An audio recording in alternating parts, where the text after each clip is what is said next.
The philosopher Alan Watts liked to pose a thought experiment. Imagine if every night you could dream any dream. What would your dreams entail? Doubtless at first you'd want to feel good all the time and fulfill your desires. You'd sleep around, you'd eat the best food, you'd take the best drugs. In your dreams, Starbucks coffee would be drinkable. You'd always win at Kaplunk, and you'd always get a double seat to yourself on the train. You'd enjoy the exhilaration of flying. You'd travel the lengths and breadths of the universe. You'd have a golden toilet like Donald Trump. Everything would be peachy. But too much of a good thing can be a bad thing. With time, the high life would start to lose its appeal. You'd eventually get bored of always getting what you wanted. So what next? How would you keep yourself entertained? Wouldn't it be more satisfying to only get what you wanted some of the time? Inevitably, therefore, what you'd really crave is a surprise. And just as every card game begins with the shuffling of the pack, you'd need the random forces of chaos to throw a little uncertainty your way, to spice it up a bit. So you slip into a mildly perilous adventure, all the while knowing that, at the back of your mind, you can always wake up if it gets too much. You play again, and again. With every adventure you go deeper and deeper, losing yourself in an ever broader array of emotions, escapades and dramas, each time losing a little bit more of yourself for the thrill of it all. These thrills would inevitably come to include struggle and even suffering. Finally, you imagine a big red button. To press it would mean relinquishing all control and immersing yourself in a drama so convincing that you'll forget completely who you are and end up dreaming the life you have right now. Eventually, you will press that button. This, in essence, is Hindu cosmology, or at least how the philosopher Alan Watts liked to put it, and is known as Leela, or the divine play. Radically different to our Western idea that the fundamental nature of the universe is stuff, this dramatic model of the universe presents it as a cosmic game. The universe is played or acted. There is no blueprint. It isn't made, it's a doing. And through us all, the universe is both hiding and seeking itself. It is playing. And we are it, playing all of the parts. Some of us slowly waking up to the illusory nature of things and recognizing that all is one. There is no separation between self and other. Most of us, however, remain enchanted by the drama. As Watts writes in Out of Your Mind, if you're not awake, it shows you don't want to be awake yet. You're still playing the hide part of the game. Sitting comfortably? Seatbelts on? We're off on another adventure in Utopia. With me, David Bramwell. This podcast is sponsored by the Order of Bards, Ovates and Druids. No, really. In 1930, halfway through his education at an Anglican boarding school in Canterbury, England, 15-year-old schoolboy Alan Watts publicly declared himself to be a Buddhist. It was an audacious thing to do at the time, especially in a Christian public school, and he knew it. The Britain of his adolescence was a long way from welcoming meditation and yoga classes to its local village halls.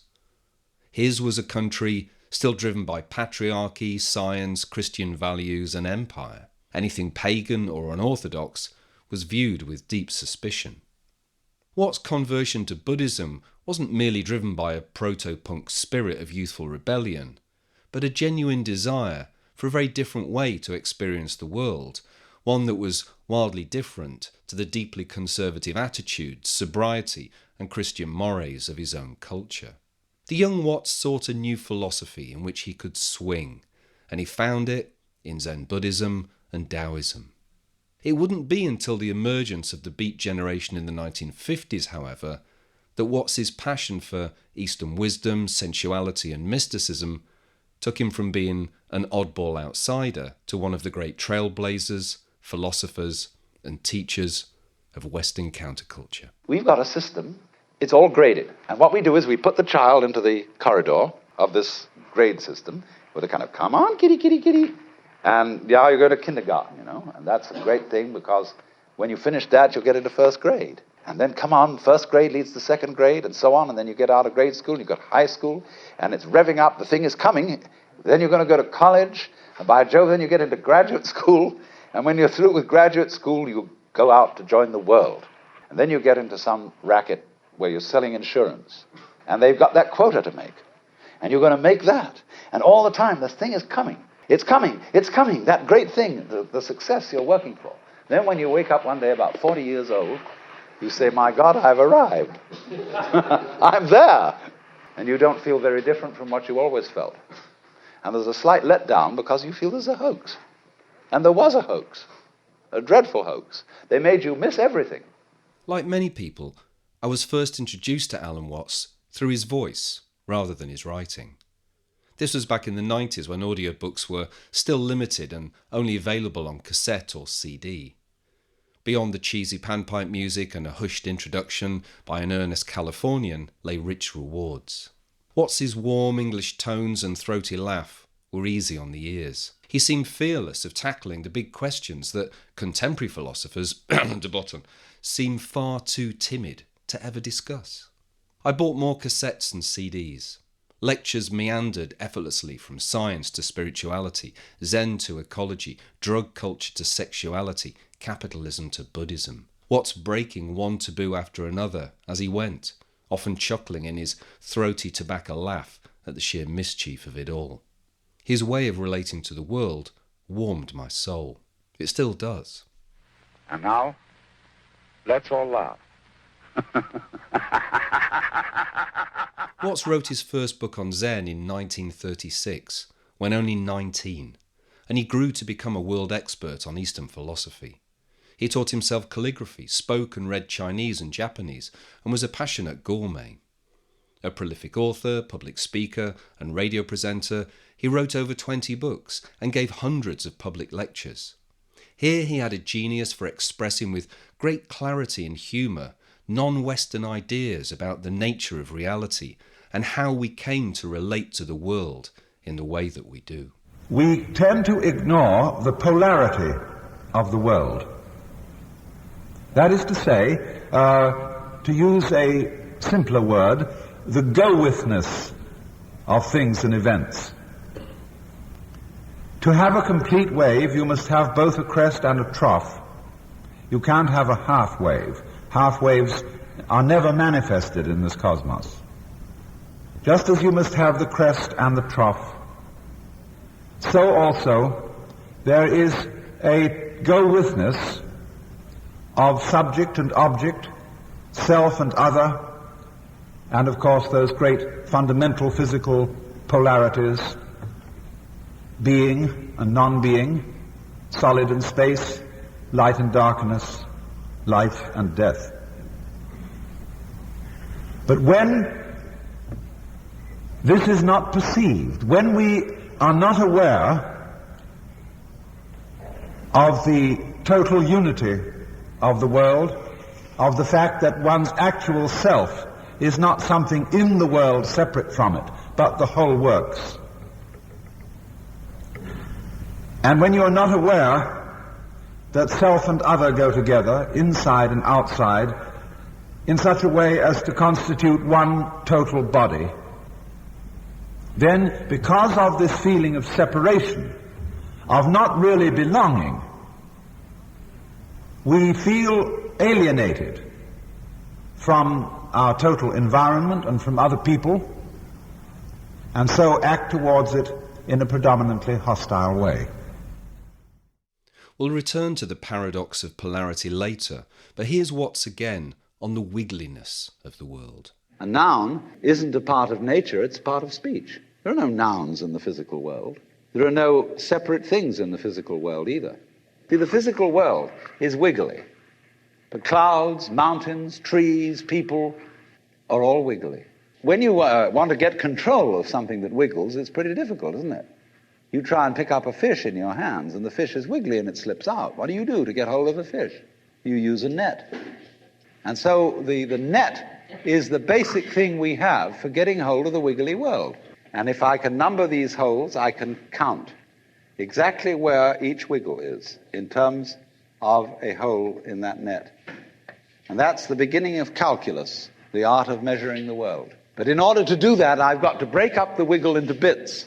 And so these bits are things or events, which I mark out in order to talk about the wiggle. But in nature, in fact, in the physical world, the wiggle isn't bitted. So the world doesn't come thinged. You and I are all as much continuous with the physical universe as a wave is continuous with the ocean. The ocean waves and the universe peoples. In little over 90 seconds, Watts manages to convey the idea that if the world is wiggly, everything is connected, and if everything is connected, there are no such thing as nouns in the real world. And if there are no such thing as nouns, where does that leave you and I? For those seeking answers, I recommend reading Watts's most celebrated writing, The Book on the Taboo Against Knowing Who You Are. If your head is still reeling around the idea that there is no such thing as a thing, here's another thought experiment. How would you define a bird? Our Victorian ancestors had a penchant for killing things, stuffing them, sticking them in a box, and labelling them. But feathers and stuffing in a box is not a bird. It's not alive for starters. You can't define a bird without also including the food that it eats, or its predators. You can't define a bird without also acknowledging the air that it flies in and breathes, and the kind of nest that it makes. A bird is not a bird without a definition that also includes its whole environment. And you can't define an environment without also including the planet that that environment exists on. And you can't define a planet without its solar system, and that without the whole universe. A theme that we come back to again and again in this podcast is that everything is hitched to everything else. A bird is but a part of the wiggly world, like a wave is part of the ocean. While spiritual wisdom permeated his work, Watts had no time for asceticism. He was a great advocate for the pleasures of life and was an unashamed sensualist with a typically Zen-like response to the idea of regular spiritual practices. A cat stretches when it is tired and eats when it is hungry. Watts delighted in sensuality, games and fun. He loved to dance, sing and make merry. By the early 60s, he'd replaced his suited, clean-shaven, short-haired image with long hair, beards and a goatee, and he cut a swarthy figure in a kimono and robe, pipe, fag or cigar forever in hand. One biographer, Monica Furlong, likened him to Coyote, a trickster and a rogue. Watts would have concurred.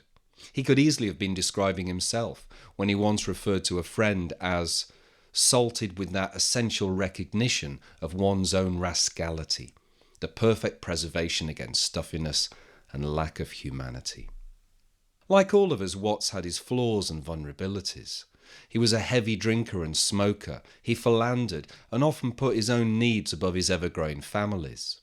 In some ways, Watts personified the pejorative term used by some to describe the 60s counterculture, the me generation. That his autobiography was called In My Own Way is not without irony. As Furlong once said of him, as is the habit of preachers, he was never entirely to benefit from his own wisdom. She also acknowledged that he had a voice that would speak for the loneliness and alienation of many. For Watts, the roots of our anxieties lay in the persistence of what he called nothing more than a fashionable theory, that we are alone in an unintelligent, blind and mechanical universe, each of us a globule of consciousness trapped in a bag of skin. We have come to over-identify with our sense of self at the expense of our environment. To Watts, it was crystal clear that the whole world outside your skin is just as much you as the world inside. Everything depends on everything else. Thanks to social media, Watts has had something of a renaissance in recent years. His voice is all over YouTube and TikTok, but usually accompanied by saccharine New Age music and images. Well-meaning as they are, they have the ability to diminish Watts's message, looking and sounding like horribly long adverts for life insurance. They are, to use a phrase that Watts himself was fond of, like gilding the lily. Try and imagine what it will be like to go to sleep and never wake up. Think about that. Children think about it. It's one of the great wonders of life. What will it be like to go to sleep and never wake up? And if you think long enough about that, something will happen to you. You will find out, among other things, Watts was very much at odds with the humourless and aggressive attitudes of today's popular psychologists and lifestyle gurus like Jordan Peterson, who share lies and conspiracies, who affiliate with extreme political ideologies, and are prized by their followers for their so-called ability to destroy, and thus disregard, the opinions of others. In the hundreds of hours listening to Alan's words and reading his books, I've yet to find a single word of recrimination from him against anyone. I've long wondered that if he were alive today, what words of wisdom he would have shared with regard to our culture wars and our political zealots stirring up hatred and intolerance. When it came to conflict, Watts saw himself as a bridge. All he really wanted was to show a different perspective on the universe and to teach us how to swing. As such, one of his fundamental axioms was to approach life as we would a game, as play. And with this as our starting point, here's Alan Watts. Well, now, we use the word game, play, in different ways. We can use it to mean what is only trivial. Play as distinguished from work. And in our culture, we make a very firm differentiation between play and work. If I enjoy my work so much that I'm accused very often of not doing any. You know, you write books and you give lectures and you read and all that kind of thing. That's not really work. It would be if you didn't like it. But the assumption is, you see, when I want to get away with something and say, well, I have some work to do, that means, well, of course, you're excused, you can go, because it is important that you work. But if I said, well, I have some very important play to do, it wouldn't quite go over, you see. But the idea is, you see, that you work, and although that's the serious part of life, the objective of it is to get enough money so as to be able to play. And nobody really does, because most people I know, they make lots of money, but when they get home, they don't really play. They're either too tired or they watch television. And that's not really playing. That's a kind of non-participative dope addiction. The reason why we don't play is that we believe playing, we can do it just so long as it's good for us. In other words, play is called recreation. That is to say, what gets you in a fitter condition to go back to work. See, work is the objective. But you see, if you play in order to do better work, you're not really playing. Because play is the kind of activity which does not have an ulterior motive. It is the kind of activity that is done for its own sake. So in this way, one might say that the most important thing in human life for one's sanity is to be able to be playful, or to be able to do things which are sublimely useless. Now, it's my contention, my personal opinion, this is my basic metaphysical axiom, shall we put it that way, that existence, the physical universe, is basically playful. There is no necessity for it whatsoever. It isn't going anywhere. In music, though, one doesn't make the end of a composition the point of the composition. If that were so, the best conductors would be those who played fastest. And there would be composers who wrote only finales. People go to a concert just to hear one crashing chord, because that's the end. Same way in dancing. You don't aim at a particular spot in the room. That's where you should arrive. The whole point of the dancing is the dance. We thought of life by analogy with a journey, with a pilgrimage, which had a serious purpose at the end, and the thing was to get to that end, success or whatever it is, or maybe heaven after you're dead. But we missed the point the whole way along. It was a musical thing, and you were supposed to sing or to dance while the music was being played. Existence is musical in nature. That is to say that it is not serious. It is the play of all kinds of patterns. We can look upon different creatures as we look at different games, as we look at chess, checkers, backgammon, tennis.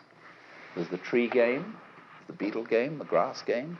Or you can look at them as you look at different styles of music, mazurkas, waltzes, sonata, etc., etc., all down the line. There are all these different things doing their stuff.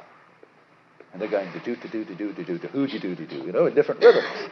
And we're doing that.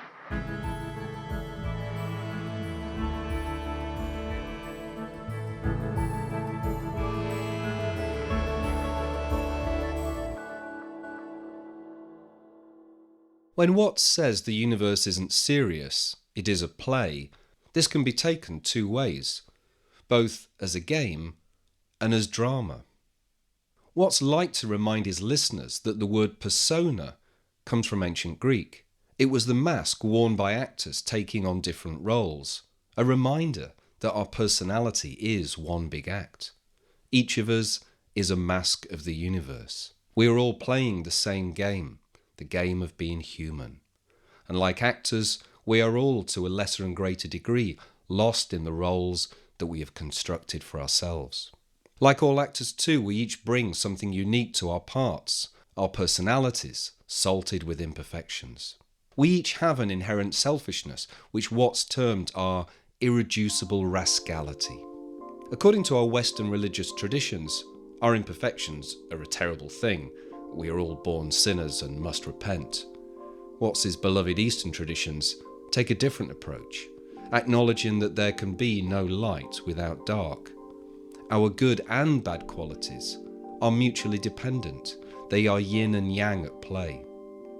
Would we really want all of our musicians, artists and comedians to be temperate, content, saintly?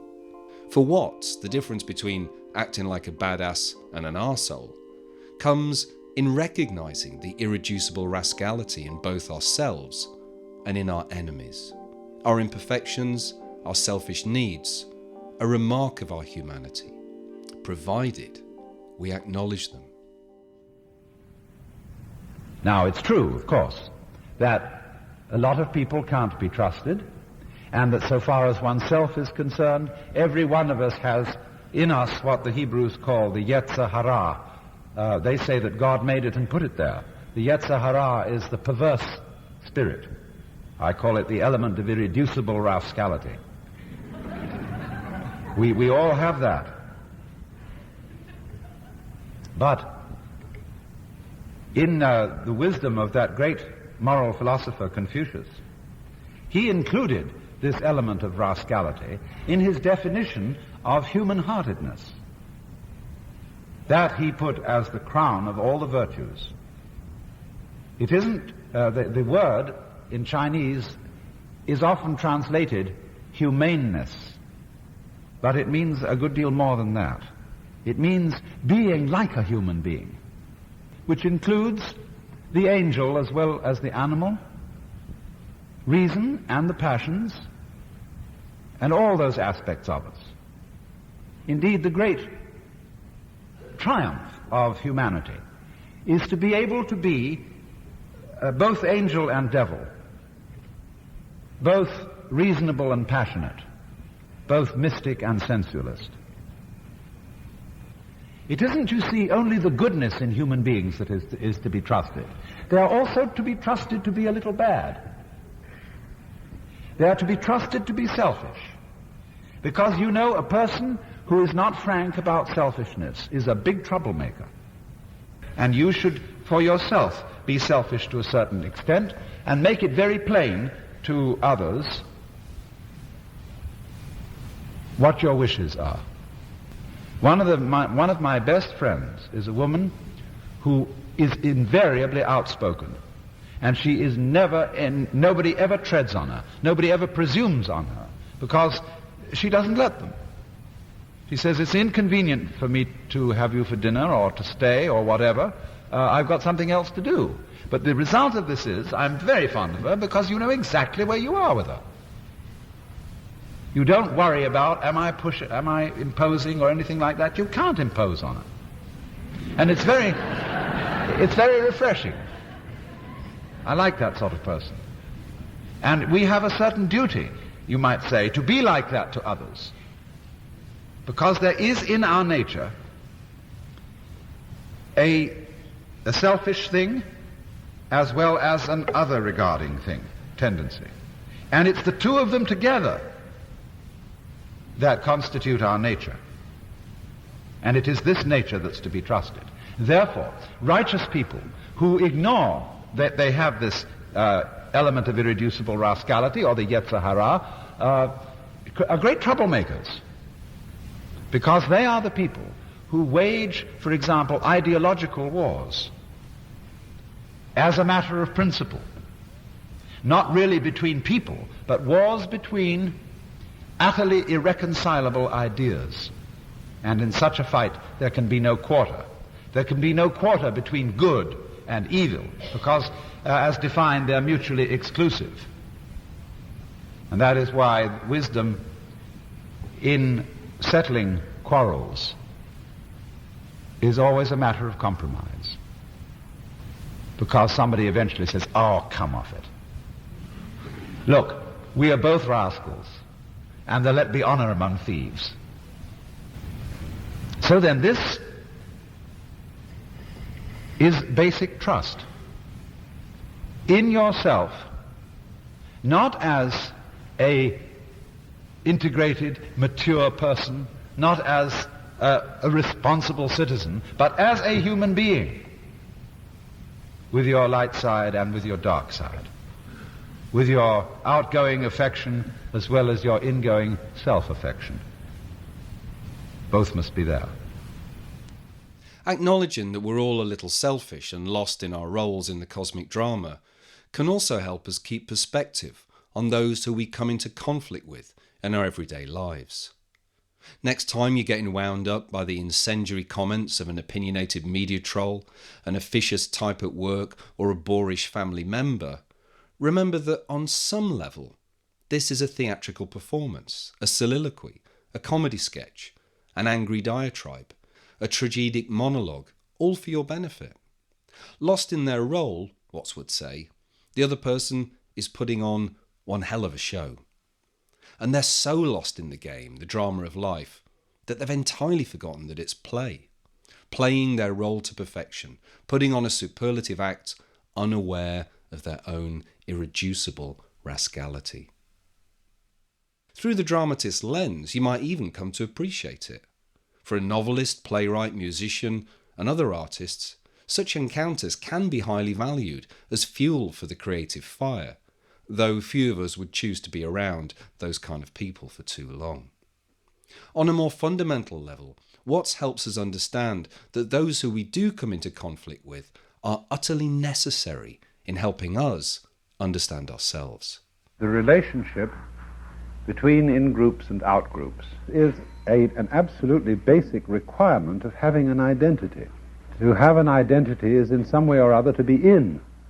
So then whenever human beings get into an out situation, living on the wrong side of the tracks, they will find reasons for convincing themselves that their situation is the truly in one, and that the people who claim to be in are really out. In Sausalito, we have exactly that situation.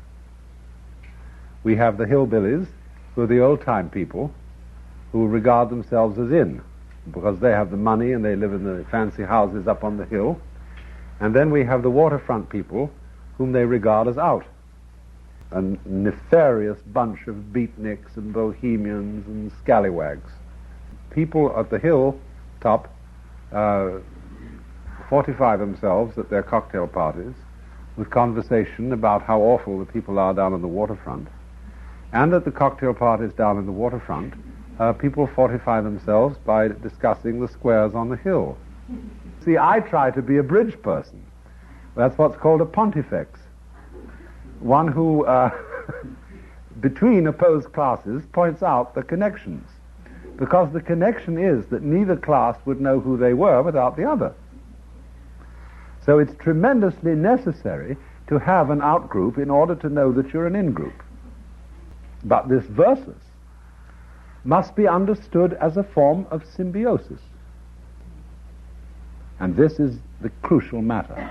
This is absolutely of critical importance to anyone who wants to understand politics or military strategy or any of the real hard, tough games of life, that social conflict or conflict between the various biological species is a form of symbiosis. Now, ordinarily we consider the symbiotic relationship to be one of mutual support, as is obviously the case between bees and flowers. Where there are no flowers, there can't be bees. And where there are no bees or other fertilizing insects, there cannot be flowers. So the truth of the matter is that bees and flowers, different as they are in appearance, and separated as they may be in space, they constitute a single organism. This is the real lesson of the bees and the flowers. The same sort of relationship exists between groups that would seem to be hostile to each other. We are, as human beings, a predatory creature. In fact, we are more predatory than anything else in nature.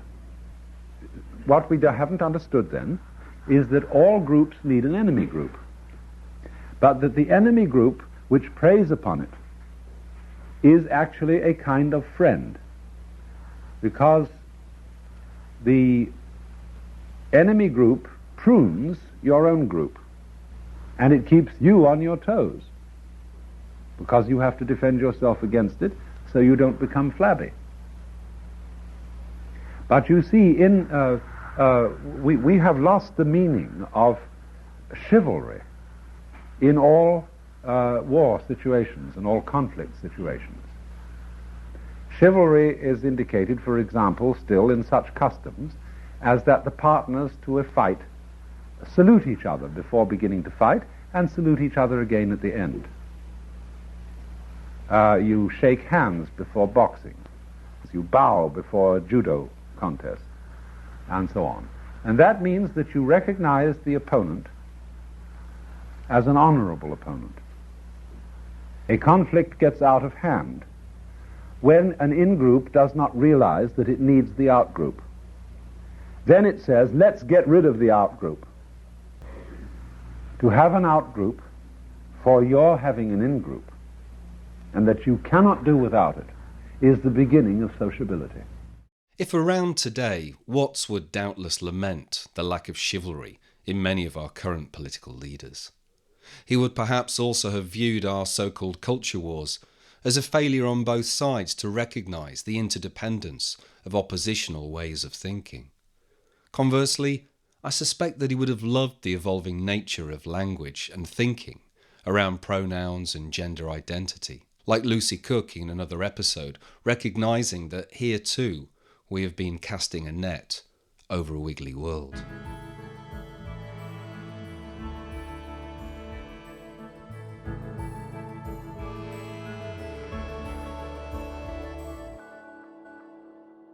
In 2017, my friend Daisy Campbell, who some of you will remember from Series 1, offered me a walk-on role in her epic play Cosmic Trigger, based around the work of Robert Anton Wilson. While I'm not shy of getting on stage, I do struggle to learn lines, and I don't have what you'd call a natural flair for acting. So when Daisy first approached me to take this small role, I said no. Sure, it only meant learning a few pages of text for a 5-minute walk-on part, but still I said no, and nothing was going to change my mind. Pity, Daisy said. I was going to ask you to play Alan Watts. I thought you'd be perfect. Never mind.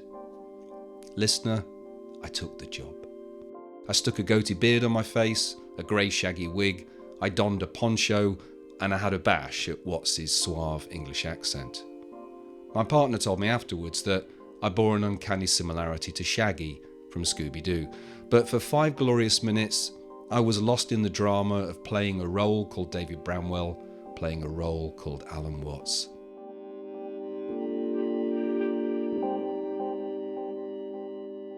All the world's a stage, as Shakespeare famously wrote, and every play needs its rogues as much as its heroes. Watts also liked to remind his audience that when we go to the theatre, we cheer the heroes and we boo the baddies.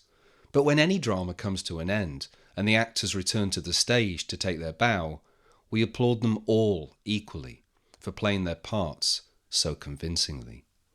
As Watts put it, when you're sitting on the edge of your seat and you're sweating and your hands are clutching the arms of the chair because the scene grips you, that play is magnificent art. The more anxiety there is, the more uncertainty there is, the more the universe has succeeded with its artistry. Of course, there is a big difference between stage and real life, but viewing life as drama can help protect us in other ways. Whilst making this episode, fascist groups were rioting around the UK. Watts encourages us to acknowledge that what we are opposed to helps us understand who we are. But what of situations in which we come up against the malevolent forces of violence, injustice, inequality and hatred? People who are just plain dangerous, oppressors, tyrants and bullies, whose actions can have dire consequences. Watts does not suggest that we simply sit back and accept this, or write them into a novel.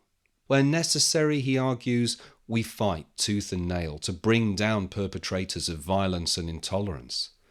All the while, doing our best to acknowledge, from a place of compassion, that such people are utterly lost in their roles. Failure to do this can mean that we ourselves risk being overcome by our own suffering and anger as a consequence. I have witnessed friends hit rock bottom, debilitated by depression and frustration over political conflicts, the state of the world, or lost down the rabbit holes of ludicrous conspiracy theories. It is all too easy to lose perspective. Instead, Watts suggests, live life on 2 levels. Taken in isolation, our anxieties, problems and our suffering can feel utterly discordant and irresolvable. But seen from space, however, the Earth is congruent, a gorgeous ball of swirling weather fronts, greens, blues and browns. Viewed from above, a city, with its population of millions milling from place to place, appears no different to an ant colony, complex yet harmonious. Nature itself is harmonious. This is why we take a walk, to clear our heads, or climb a hill, to get a perspective on things, physically and metaphorically. We do it to shift our consciousness from the micro to the macro, or spotlight to floodlight, as Watts liked to put it. It doesn't make the suffering of ourselves or others any less real or our problems magically go away, but it does help us keep perspective. It helps us, as Watts says, live life on 2 levels. Put it another way, when we settle in to watch a film, we suspend disbelief. We choose to forget that those are just actors on the screen and that the words have been scripted. We want to be emotionally engaged by it. We want to be moved to tears, to laughter, to terror, to disgust. All the while, at the back of our minds, is the quiet acknowledgement that we are knowingly getting lost in the drama. See life like this, Watts assures us, and you'll always be sane. A final thought. We all delight in losing ourselves in the drama of television, gaming, books, films and theatre. As suggested at the beginning, might we all be the universe dreaming up our own dramas for our own entertainment, Leela the play? For some, it can feel more than mere escapism. In 1995, Jean-Dominique Bauby, then editor-in-chief at Elle, suffered a major stroke, that left him with locked-in syndrome. His body paralysed, Bobby was only able to communicate by blinking his left eyelid. For 4 hours a day, over 10 months, and over 200,000 blinks, Bobby managed to dictate a memoir which became an international bestseller and a film, The Diving Bell and the Butterfly, detailing his trials and anguish of being trapped inside a paralysed body. He also describes how, as time passes, his imagination took him further and further, engaging in fantasies involving dangerous sports and wild, daring adventures, to escape the predicament of his confinement, trapped in his own universe. Bobby played as many games with himself as he could. Games of danger, love, conflict, suffering. Bobby truly wished to lose himself entirely. If there'd been a big red button, he would have pressed it. Though, in the Hindu cosmology at least, he already had. Adventures in Utopia was produced and presented by me, David Bramwell, with music from Oddfellows Casino. For more info, go to drbramwell.com or contact me on Twitter @drbramwell. Huge thanks to all of my guests in this episode and for the support of Hawkwood College. The idea of Newtopia was established by John and Yoko in 1973 as a place with no boundaries and whose international anthem is silence. Gratitude and support to our friends at Journey to Newtopia for their role in our provenance. This podcast was made possible by the generous sponsorship of the Order of Bards, Ovates and Druids. You can tell a lot about a podcast from the folk who choose to sponsor it. Our rival podcast and nemesis, Escapades in Futuropia, stupid name, may have bigger budgets and more competent presenters and better guests, but let's not forget that they're sponsored by oil magnates, dictators, tyrants, and companies who make penny whistles for small children. This podcast series is sponsored by an ecological and spiritual organisation dedicated to teaching students about the Eightfold Wheel of the Year, rituals, self-development, and the magical properties of trees, plants, animals, and the earth. Home learning courses in 6 different languages present Druidry in an accessible, direct way, with online and postal learning and a team of over 50 mentors and 200 groups around the world, so you really don't need to live near Stonehenge to participate. Find out more at druidry.org.